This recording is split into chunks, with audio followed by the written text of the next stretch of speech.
चलिए एक बार फिर से आप सभी का स्वागत है हमारे YouTube चैनल पर। देखिए आज के इस वीडियो में बात करने वाला है क्लास 12 हिस्ट्री चैप्टर नंबर 3 की। ठीक है, ये जो चैप्टर है, चैप्टर का नाम है विचारक, विश्वास और इमारतें, सांस्कृतिक विकास। यहाँ से जो भी प्रश्न बनेंगे हर एक प्रश्न को बारीकी से देखेंगे और समझने का भी प्रयास करेंगे। तो ठीक है, देखिए इससे पहले मैंने और भी 2 वीडियो बनाया है, जो आपका हड़प्पा सभ्यता वाला है, जो आपका अशोक वाला है। दोनों वीडियो बन चुका है। ये जो आपका बनेगा वो महात्मा बुद्ध और जैन धर्म से संबंधित जो भी जानकारी है हम लोग प्राप्त करेंगे। तो चलिए हम लोग देख लेते हैं, बिना देर किए प्रश्नोत्तर को देखेंगे। तो देखिए क्या होता है कि पहला प्रश्न आपका पूछा जा रहा है कि महावीर जैन का जन्म 599 ईसा पूर्व में कहाँ हुआ था। तो सबसे पहले यहाँ पे आपका क्वेश्चन ही गलत है। आप लोग देखिए यहाँ पर लिखा गया है कि महावीर जैन का जन्म 599 ईसा पूर्व में। ये गलत है। जो महावीर जैन का जन्म हुआ था, यानी कि महावीर स्वामी का जन्म हुआ था, वह हुआ था 540 ईसा पूर्व में। ठीक है, ये आपका सही आंसर होगा। ठीक है, इसीलिए मैं तब से बता रहा हूँ कि आप लोग समझने का प्रयास करिएगा हर एक प्रश्न को। तो देखिए महावीर स्वामी का जन्म हुआ था सबसे पहले 540 ईसा पूर्व में। ठीक है, और कहाँ पे हुआ था? वो हुआ था आपका वैशाली कुंडग्राम में। तो देखिए यहाँ ऑप्शन नंबर ए में आपका वैशाली दिखाई दे रहा होगा, तो ये तो आपका सही उत्तर हो जाता है, वैशाली में हुआ था। तो कब हुआ था? 540 में, यहाँ 99 नहीं होगा। ठीक है, आप लोग ध्यान रखिए और आपको नोट कर लीजिए। ठीक है, तो अगला प्रश्न देख लेते हैं। क्या पूछा जा रहा है कि जैन धर्म के 24वें तीर्थंकर कौन थे। तो देखिए जैन धर्म के जो 24वें तीर्थंकर रहे थे वो हमारे महावीर स्वामी जी थे। कौन? महावीर स्वामी जी। ऑप्शन नंबर 4 में यहाँ पे जो आपका दिखाई दे रहा है महावीर स्वामी, सही उसका उत्तर हो जाता है। क्लियर। देखिए इसी प्रकार हम लोग पूछ सकते हैं कि पहला तीर्थंकर कौन था। तो 24वें जिस प्रकार के तीर्थंकर हमारे महावीर स्वामी थे, उस तरफ जो पहला तीर्थंकर था वो था ऋषभ देव। ठीक है, पहला तीर्थंकर प्रश्न पूछ जाएगा तो मारेगा ऋषभ देव, 24वां पूछेगा तो महावीर स्वामी, अगर 23वां पूछ लेगा तो पार्श्वनाथ। क्लियर। चलिए आगे तीसरा प्रश्न देख लेते हैं। क्या पूछा जा रहा है कि जैन धर्म, ठीक है, जैन धर्म के अंतिम तीर्थंकर कौन थे। तो देखिए अंतिम तीर्थंकर हमारे महावीर स्वामी थे। 24वें नंबर के जो थे महावीर स्वामी जी अंतिम तीर्थंकर रहे थे। क्लियर। अब चलिए अगला प्रश्न देख लेते हैं। क्या पूछा जा रहा है कि जैन धर्म के प्रथम तीर्थंकर कौन थे। तो मैंने ऊपर में बताया जो प्रथम तीर्थंकर थे वो हमारे ऋषभ देव जी थे। तो देखिए ऑप्शन नंबर यहाँ पे 2 आपका ऋषभ देव दिखाई दे रहा होगा। ऑप्शन नंबर 2 आपका सही से उत्तर हो जाता है। चलिए अगला प्रश्न देख लेते हैं। क्या पूछा जा रहा है कि महावीर के बचपन का नाम क्या था। तो देखिए जो महावीर स्वामी थे इनका बचपन का नाम वर्धमान था। क्लियर। देखिए महावीर स्वामी के बचपन का नाम वर्धमान था। ठीक है, एक भी प्रश्न छूटना नहीं चाहिए। चलिए आगे देख लेते हैं। क्या प्रश्न पूछा रहा है कि श्वेतांबर एवं दिव्यांगर, ठीक है, का संबंध किस धर्म से था। देखिए श्वेतांबर और दिगंबर जो था वो आपका जैन धर्म से संबंधित था। ठीक है, श्वेतांबर और दिगंबर आपका जैन धर्म से संबंधित था। अगला प्रश्न देख लेते हैं। क्या पूछा जा रहा है कि मुक्ति की 3 सिद्धांत को जैन धर्म में क्या कहा जाता है। तो देखिए वो कहा जाता है त्रिरत्न। ठीक है, त्रिरत्न कहा जाता है। और जैन धर्म के त्रिरत्न होते हैं सम्यक ज्ञान, सम्यक आचरण, सम्यक करके कुछ है। ठीक है, एक तो सम्यक दर्शन, दूसरा सम्यक ज्ञान और सम्यक आचरण, 3 आपका हो जाता है त्रिरत्न जैन धर्म के। इस प्रकार बौद्ध धर्म में भी हैं, तो वो बाद में हम लोग देखेंगे। तो चलिए फिर देख लेते हैं क्या पूछा जा रहा है जैन धर्म से कि जैनियों की भाषा क्या थी। तो जो जैनी की भाषा थी वो प्राकृतिक भाषा थी। तो ऑप्शन नंबर यहाँ पे जो 2 दिखाई दे रहा है आपका सही से उत्तर हो जाता है। देखिए अगर वीडियो अच्छा लगा तो लाइक करते रहें और अपने मित्रों को भी शेयर करें। बहुत ही नज़दीक आपका एग्जाम है, 9 अप्रैल को एग्जाम है इतिहास का। उसके बाद और भी बहुत सारे विषयों का भी बाकी है। ठीक है, तो चैनल को सब्सक्राइब करके रख लें ताकि बहुत सी आपको फ़ायदेमंद मिलेगा। तो चलिए अगला प्रश्न आपका बौद्ध धर्म से पूछा जा रहा है, तो इसे भी देख लेते हैं। पहला जो यहाँ पर प्रश्न पूछा जा रहा है कि महात्मा बुद्ध को ज्ञान की प्राप्ति कहाँ हुई। तो देखिए महात्मा बुद्ध को जो ज्ञान की प्राप्ति हुई थी वो बोध गया में हुई थी। ठीक है, बोध गया में, ठीक है, वो महात्मा बुद्ध का ज्ञान की प्राप्ति मिली थी। आगे क्या प्रश्न पूछा जा रहा है कि धर्म ग्रंथ, ठीक है, सूत पिटक किस धर्म से संबंधित है। तो देखिए सूत पिटक, विनय पिटक, अभिधम पिटक, ये सारा का सारा बौद्ध धर्म से संबंधित है। तो करेक्ट आंसर आपका 2 नंबर यहाँ जो दिखा देता है बौद्ध धर्म सही उत्तर हो जाता है। ठीक है, हमको आशा लगता है कि आपको सभी समझ में आ रहा होगा। ठीक है, तो इसी प्रकार आप समझते रहिए, मैं बताता रहूँगा और आप एक लाइक तो बनता है। ठीक है मेरे लिए। आगे प्रश्न क्या बनता है कि महात्मा बुद्ध का जन्म स्थान कहाँ है। तो देखिए महात्मा बुद्ध का जो जन्म हुआ था कपिलवस्तु लुम्बिनी में हुआ था। कहाँ पे हुआ था? कपिलवस्तु लुम्बिनी में महात्मा बुद्ध का जन्म हुआ था। और अगर पूछा जा सकता है महावीर स्वामी का, तो महावीर स्वामी का हो जाएगा वैशाली कुंडग्राम। दोनों को आप याद रखिएगा। महावीर स्वामी कहाँ? वैशाली कुंडग्राम। और महात्मा बुद्ध लुम्बिनी कुशीनगर। ठीक है, कपिलवस्तु। ठीक है, कपिलवस्तु लुम्बिनी में बुध का।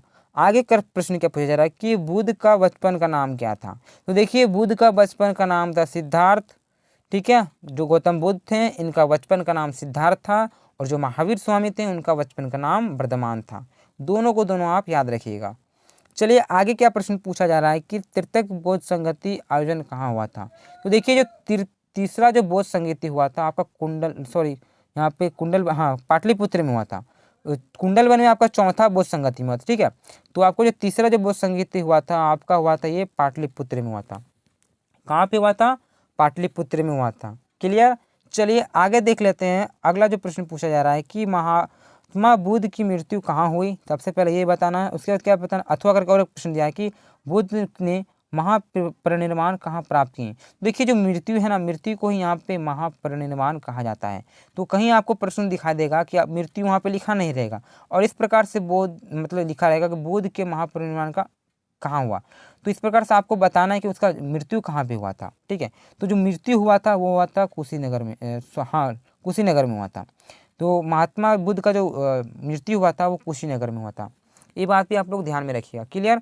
आगे प्रश्न देख लेते हैं। क्या पूछा जा रहा है कि महात्मा बुद्ध ने अपना प्रथम प्रवचन कहाँ दिया था।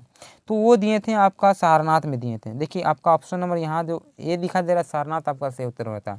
जो महात्मा बुद्ध थे अपना प्रथम जो उपदेश दिया था वो सारनाथ में दिया था, और सारनाथ हमारा उत्तर प्रदेश में है, ठीक है। यूपी में आपका सारनाथ पड़ जाता है। चलिए अगला जो प्रश्न पूछा जा रहा है कि बौद्ध धर्म, ठीक है, ग्रंथ है। तो ये एक त्रिपिटक, इसमें भी त्रिपिटक यानी कि 3 टोकरियाँ, ठीक है। तो आपका करेक्ट आंसर ऑप्शन नंबर यहाँ ए जो दिखाई दे रहा है आपका सही उत्तर हो जाता है। इसका भी त्रिरत्न है। जिस प्रकार का जैन धर्म का हम लोग पढ़े, सम्यक ज्ञान, सम्यक आचरण, ठीक है, इसी प्रकार से जो बौद्ध धर्म का है इसमें भी है बुद्ध धम्म संघ, इसका भी त्रिरत्न है, ठीक है। ये त्रिरत्न की बात कर रहे हैं हम, त्रिपिटक का नहीं। त्रिपिटक दूसरा कुछ है, ठीक है। तो आपका ये त्रिपिटक सही उत्तर हो जाता है। मैंने अभी आपको बताया त्रिरत्न के बारे में, और त्रिरत्न और त्रिपिटक दोनों अलग है। आगे क्या पूछा जा रहा है कि सारनाथ किस राज्य में है। देखिए सारनाथ मैंने ऊपर बताया ना अभी, उत्तर प्रदेश में।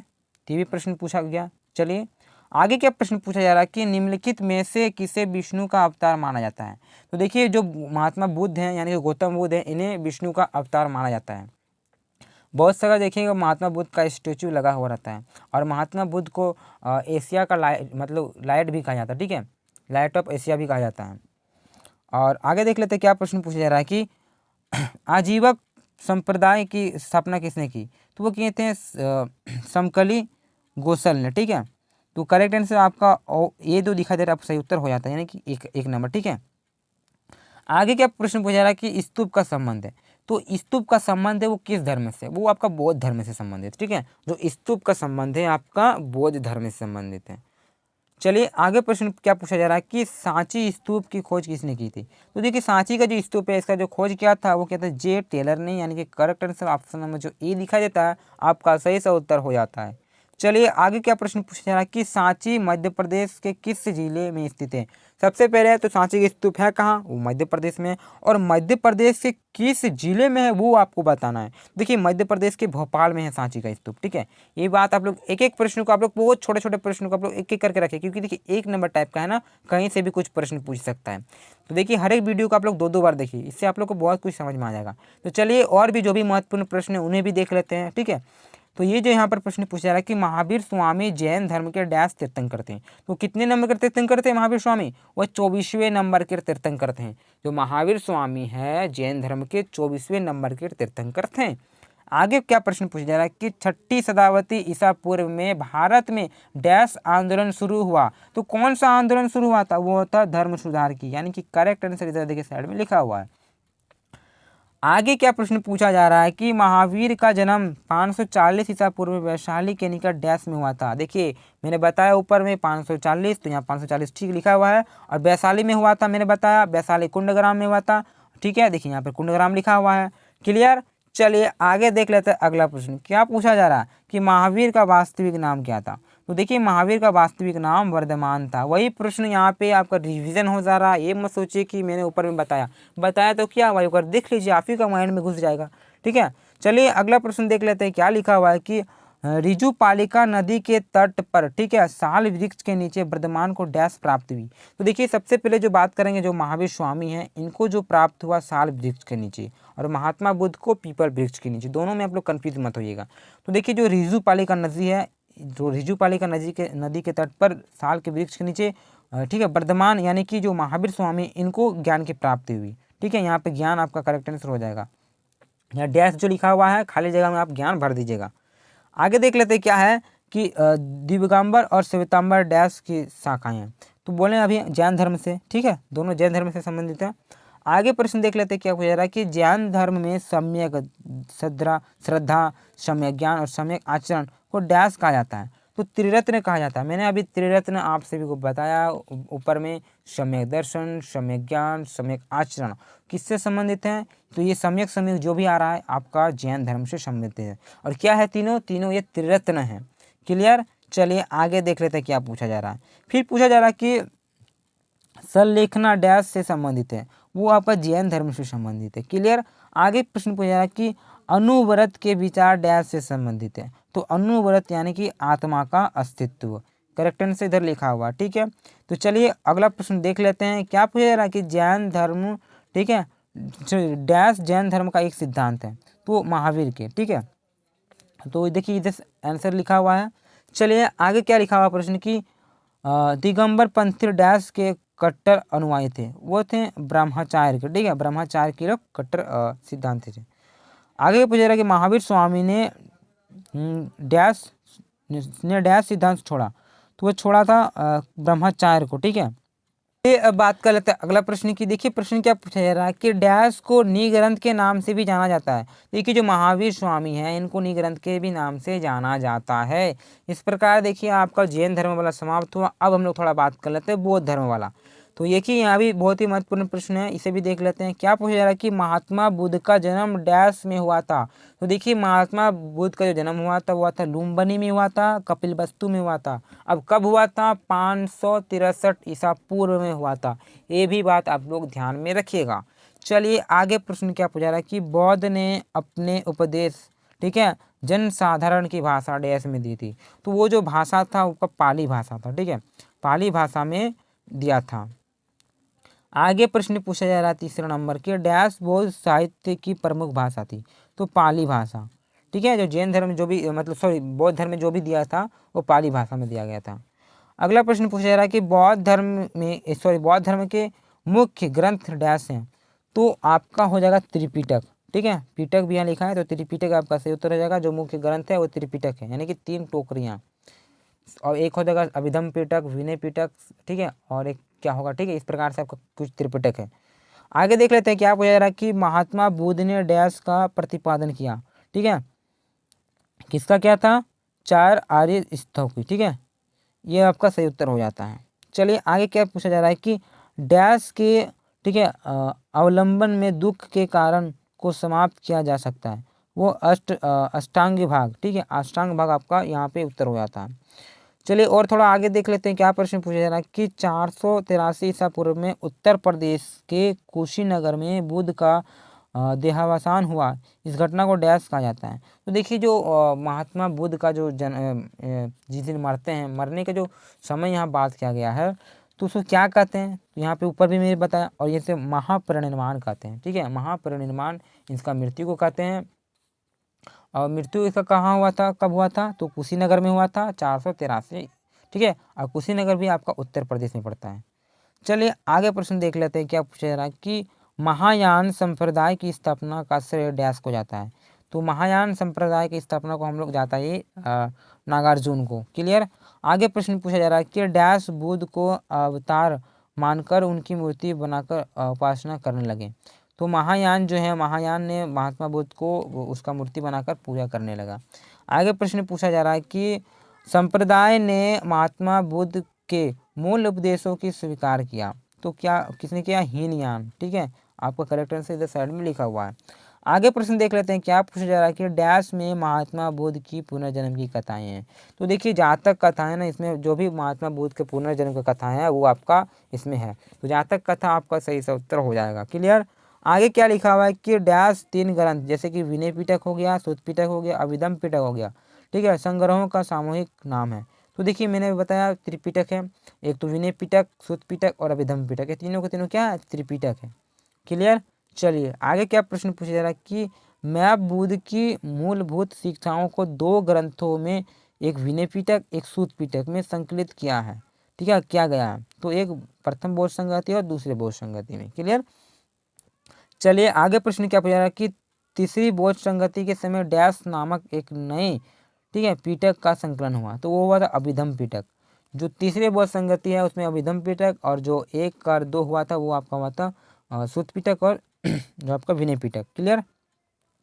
आगे देख लेते हैं क्या प्रश्न पूछा रहा है कि डैश में बौद्ध धर्म का उल्लेख, ठीक है, कच्छ उच्च कोटि के व्याख्या सहित दर्शन के रूप में किया गया, तो अभिधम्म पिटक में। ठीक है, तो देखिए आगे क्या प्रश्न पूछा जा रहा है कि खुदक निकाय संबंध है, तो किससे, वह सूत पिटक से है। ठीक है, सूत पिटक से ये संबंधित है। आगे प्रश्न क्या पूछा जा रहा है कि 1818 ईस्वी में सांची स्तूप की खोज की, तो किसने की, जनरल टेलर ने की। ठीक है, जनरल टेलर ने किया था। आगे क्या प्रश्न पूछा जा रहा है कि और 2-4 प्रश्न है, इसके बाद जो आपका समाप्त हो जाएगा, उसके बाद हम लोग दूसरा वीडियो देखेंगे। तो लिंग पूजा का पहचान स्पष्ट वर्णन कर से मिलता है, तो वो मिलता है आपका मत्स्य पुराण से। आगे 2 प्रश्न बचता है, उसके बाद हम लोग दूसरे वीडियो में उसको देखेंगे। ठीक है, आज की वीडियो में इतना ही रहेगा, तब तक के लिए और 2 क्वेश्चन हम लोग देख ही लेते हैं। क्या पूछा जा रहा है कि वैष्णव परंपरा के प्रथम आचार्य डैश थे, तो कौन थे, वो थे नाथ मुनि जी थे। कौन थे, नाथ मुनि जी। क्लियर। अब एक आपका अंतिम प्रश्न बच जाता है, इसे भी देख लेते हैं। क्या पूछा जा रहा है कि डैश संप्रदाय के लोग जाति पंथी उच्च नीच का विरोध करते थे, तो जो नयनार थे, नयनार लोग जाति पंथी उच्च नीच का लोग भेदभाव करते थे। तो इस प्रकार देखिए आपका जो भी बौद्ध धर्म जैन धर्म से रहा था वो चैप्टर को समाप्त हो जाता है, और इसके बाद हम लोग लाएंगे अगला चैप्टर, देख सकते हैं सूफी परंपरा वाला, बहुत ही महत्वपूर्ण चैप्टर, वो भी वहाँ से प्रश्न टच करता है, तो उसे भी हम लोग प्रयास करेंगे समझने का। ठीक है, तो तब तक के लिए इस वीडियो को आप लोग कर लीजिए, एक बार नहीं 2 बार देखें। इससे पहले मैंने और भी 2-4 वीडियो बनाए, उसे भी देख लें। मॉडल सेट नहीं देखें तो मॉडल सेट को भी देख लें, क्योंकि मॉडल सेट से तो आपका बहुत सारा प्रश्न आपका टच करेगा एग्जाम में। तो सभी के सभी कर लें, हमारे चैनल के साथ जुड़े रहें, आपका जो अच्छा से अच्छा जितना भी प्रकाश हो सके हम करवाने का प्रयास करेंगे, आपका रिजल्ट भी अच्छा होगा। ठीक है, और अपना रिजल्ट भी आप हमें बताएं कमेंट करके। तो चलिए तब तक के लिए धन्यवाद, दूसरे वीडियो मिलते हैं। जय हिंद, जय भारत।